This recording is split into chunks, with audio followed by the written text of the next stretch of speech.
What is up, you guys? It is your boy John, the voiceover guy here from Puma Plow. Welcome back to another on the farm. I'm butchering this already. This is gonna be a good video. Welcome back to another on the farm, episode 136. Now, boys and girls, I know. Okay, this is a Ford truck, by the way. I just want to start with that. The whole Ford, Chevy, all that debate. I don't really have time for that. Ain't nobody got time for that. You know, like what you like, it's all good. But we are working on, this was actually Grandpa's 89 F-150. This was the Cadillac model, basically. It had power windows, power locks, all that fancy stuff like that. The one thing this truck does not have, by the way, is a cup holder. There's no cup holders in this truck. But anyway, not a big deal. So what we're actually trying to do here, you can see I'm taking the inner door panel off right now. Or attempting to, I should say. We actually already did the driver door, and this is, of course, the passenger door now. The window motors have gone out, basically. Now, the actual motor itself is fine. I think it's the gear on the actual motor that is the problem. We did not take the motors apart yet to actually see what the problem was. But, basically, the window would go down due to gravity, of course, and would not go back up. So, there's that. So we did the driver door, and we actually had to order a special rivet gun because the motors are actually held in via rivet, and it's not just like your normal buy at Lowe's rivet kind of thing. It's a giant rivet, and so we actually had to get a special rivet gun purchased for that. But anyway, you can see we've already been in these doors a couple times. So if you would put the windows all the way down on this truck for probably the last 10 years or so, they would get stuck, especially this, well, actually both of them, driver and passenger. And I think that contributed to the motors or the gear on the motor failing, because people would put it down all the way and then try to roll it up. And actually what you had to do, I don't believe we ever had to do it on this one, but on the driver door, we actually unbolted the motor from the bracket that's riveted on. We unbolted that one time, like loosened it up, and then we're able to get the window up. This window, there was one time we were actually at the farm with this truck, and it got stuck down, and we drove. Well, we tried to get it back up, and we said, fine, whatever, we'll put a trash bag in the window. We had to go do something, and we got to where we were going with the truck, and I hit the button, and the window rolled up just fine. So it was kind of like a finicky thing, and, you know, as long as most people knew, like, hey, don't roll the windows down all the way, you'll be fine. It wasn't that big of a deal, but I digress, and they got put all the way down once or twice this fall, and it basically smoked the motors. So there is that. All right, so like I said, power windows, locks. So, of course, then when you take this panel off, you have to deal with the wires and the brackets and all that fun stuff. And you do want to be careful with that, especially in an 89 truck or whatever, because they can get a little brittle at times when they're old like they are. But yeah, really taking these door panels off is not too bad. There's really not much that holds them on there. 2 screws and then those pins, those like push pins that hold them on. That's it. That's it. There's 1 screw up front and then 1 screw in the door handle itself that you would use on the inside there. And that's it. That is it. And their panels off. Everything's good to go with it. And Dad is going to take it in the shop, actually, and put all new little push pins in. We did that on the driver door as well. Because pretty much those pins right there, to me, they're one-time use. But maybe that's just me. And realistically, he got them in a specialty place. They sell them at, like, all your auto parts stores. They're a lot more money at the auto parts stores. But anyway, good to go. So I tried to remove this. I'm going to call this a vapor barrier.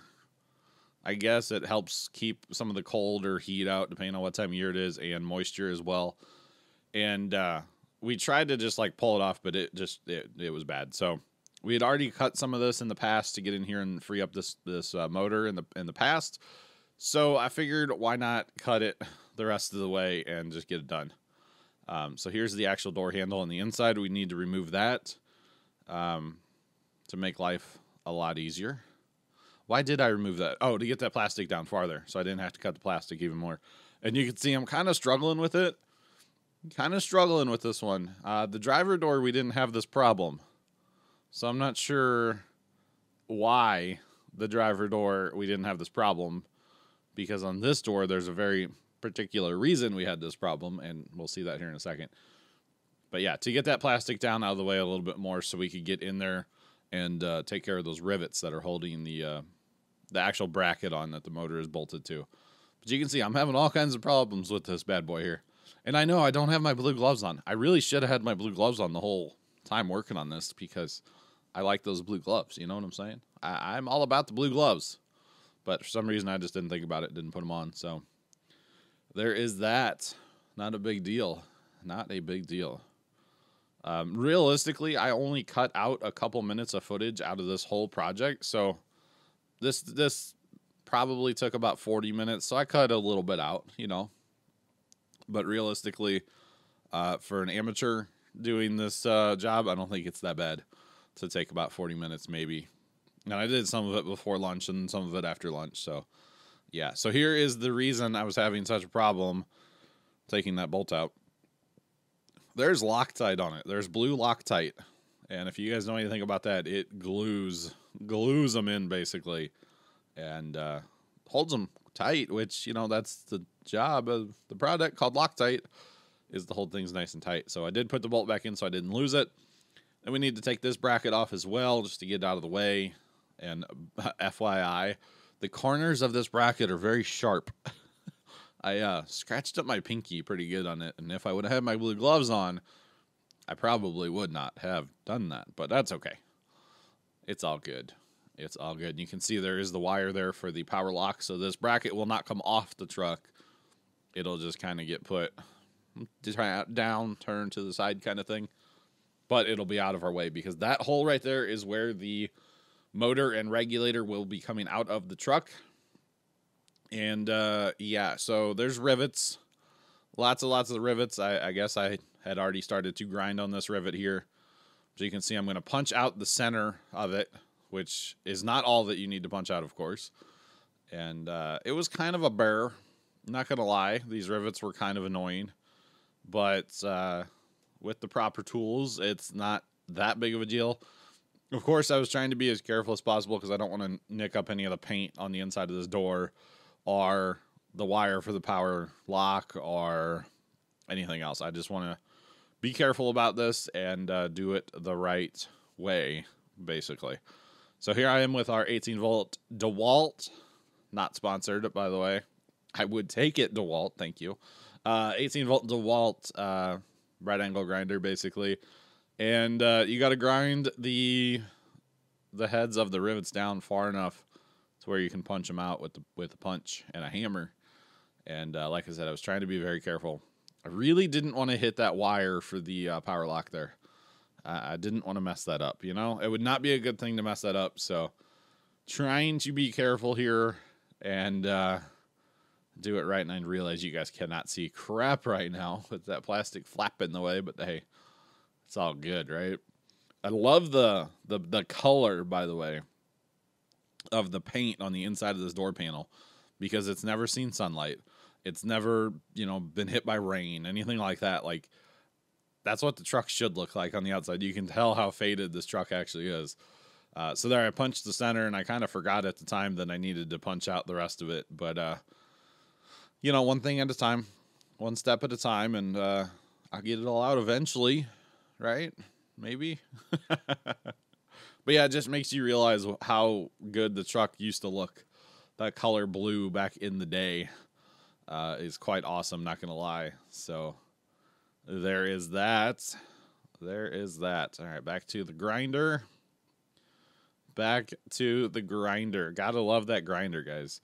The 4.5-inch DeWalt grinder that I'm using here, 18 volt, we've had for a couple years, and realistically, we never use the thing. It's kind of like a brand new tool, but it's one of those tools when you use it, it is awesome to have.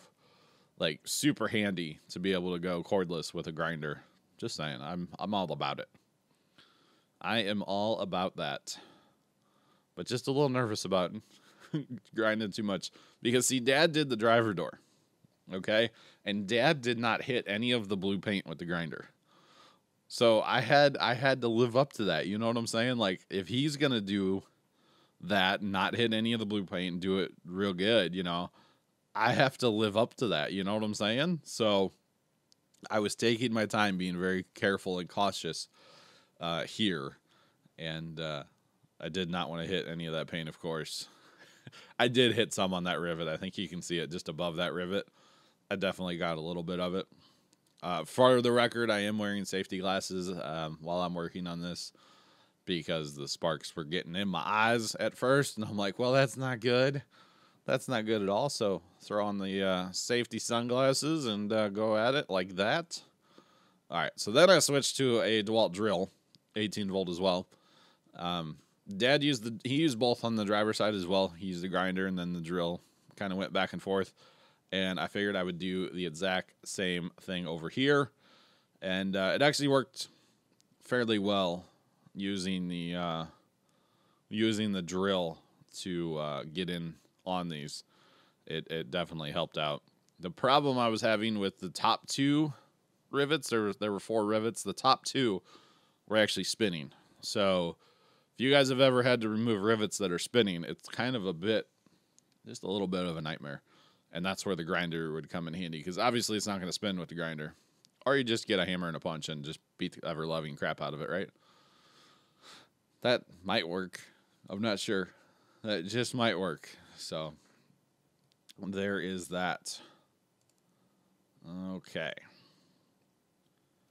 All right. So, yeah, back to the drill. Like I said, it was spinning, so it was causing some problems. Obviously, I probably should have just been using the grinder.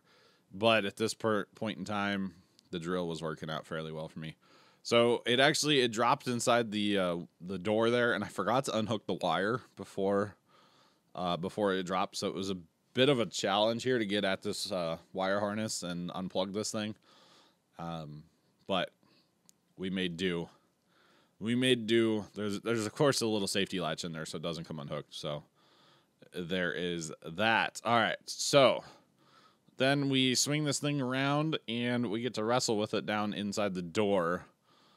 We unhooked it from the window. It just kind of, when it fell, it actually unhooked itself from the window, and we were good to go there. The window is duct taped up, of course, right now. Otherwise, it would be massively in our way at this point in time. So this thing is kind of a bit of a wrestling match that you have to undertake to get this thing in and out. There's probably like a perfect way you should have the motor and the regulator adjusted and stuff like that to actually pull this out of here. But you wrestle around with it long enough, you'll get it out of there, and it'll be all good. Just saying.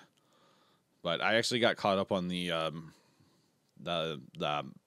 a rod inside the door that goes from the handle to the actual latch, the door handle to the latch, and I got caught on that right there.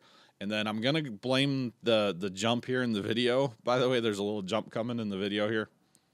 I'm going to blame that on the... What am I going to blame that on? Oh, the fact that I'm using voice activation on my GoPro. I think I might turn it off soon. I enjoy the voice activation, but at the same time, sometimes it skips ahead, like it just stops recording, and sometimes I don't hear the beep. Maybe there's a heater running. So anyway, we got the old one out, put the new one in. And a bit of a wrestling match yet again to get it where it needs to go and stuff. But yeah, the voice activation, the GoPro will just like all of a sudden take burst photos and stop recording and turn off. And I guess between the TV that's on and Dad and I just having like random conversations, it hears things that we're not actually saying. So a bit of a problem if you ask me, but hey. It's all good. So we did wrestle that old one out of there and put this new one in there. Dad ordered these motors and regulators from, what's it called? Rock Auto. Rock Auto is where he ordered them and had them shipped out. We've had them for a couple weeks now. It's just, finding time to get at this truck and get this done has taken us a little bit of time. But, hey, it's all good. And here's the fun part. You really need about 3 hands inside the door. But you only have room for 1, so it's a bit of a problem. So what I'm actually doing there is trying to hang the regulator motor bracket, whatever you want to call it, off of this punch. Basically put the punch through the hole, hang it off of there so it's steady, so that I could hook it up. So I'm going to use my arm to hold the punch. Dad is giving me some dielectric grease to help with the electrical connection, keeping any moisture out of there and maintaining good connection for years to come. And once you put that in there, you're good to go, basically.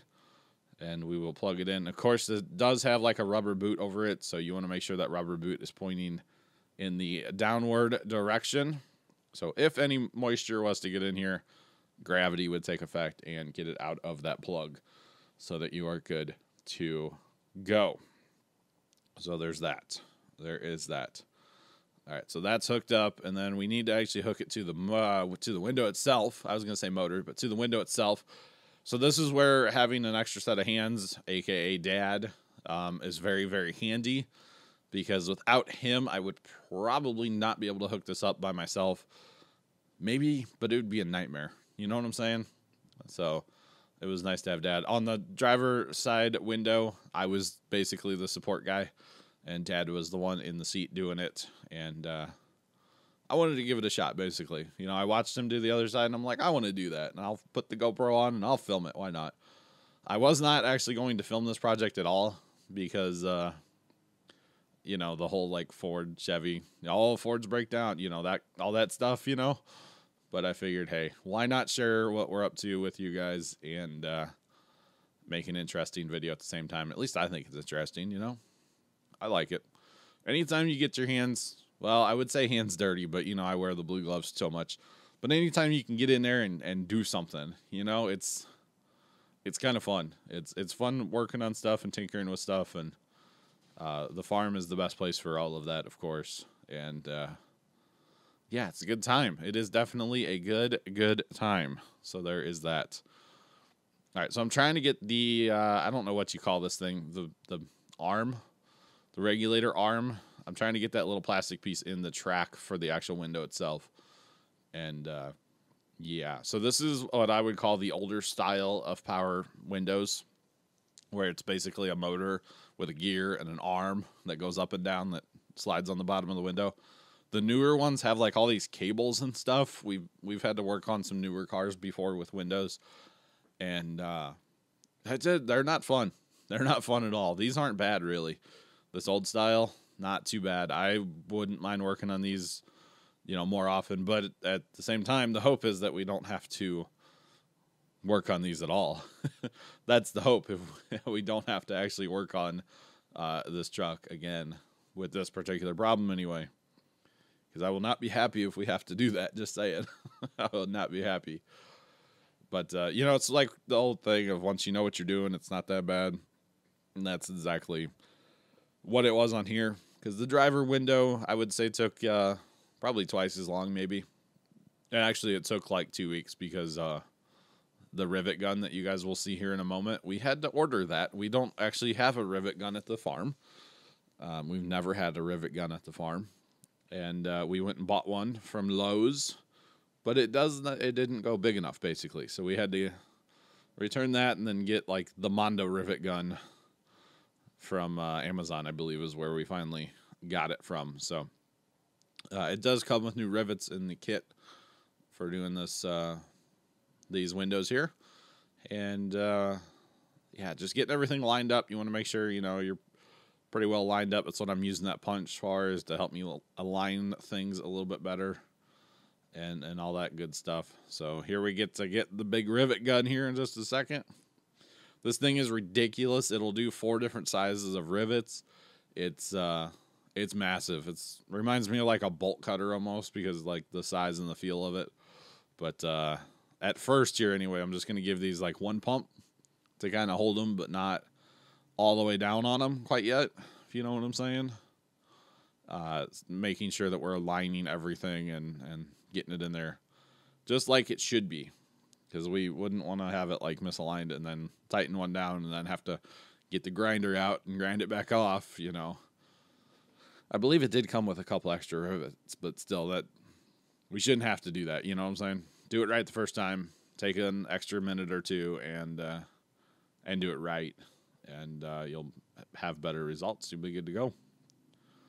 So there you can see we got we'll call that the top left rivet in as well. We got the dog barking behind me, but you know, hey, it's all good, right? All right, so now the top right rivet, and Dad is adjusting the window up and down slightly, by the way, which changes the angle of the bracket behind there, so that, you know, it's nice to have another set of hands yet again. And here we go with the rivet gun again. One pull, basically doing each one once just to kind of hold. I dropped a rivet. I thought I edited that part out. Whoops, my bad. Totally dropped a rivet. Had to retrieve it. But, yeah, like I said, Dad is adjusting the window just slightly so that I can get the rivets in there where they belong. It's kind of one of those projects you're just guessing a lot because you can't see inside the door like you wish you would be able to see, you know? It's like, it's kind of a nightmare project, but it was fun at the same time, so there's that. All right, here we go with the rivet gun again. And I think I'm going to, no, I thought I was going to go for broke on that one. Literally, because you break rivets when you, yeah, I guess we wanted to get all four actually in before we put them down tight. All right, this has got to be the time. This has got to be it.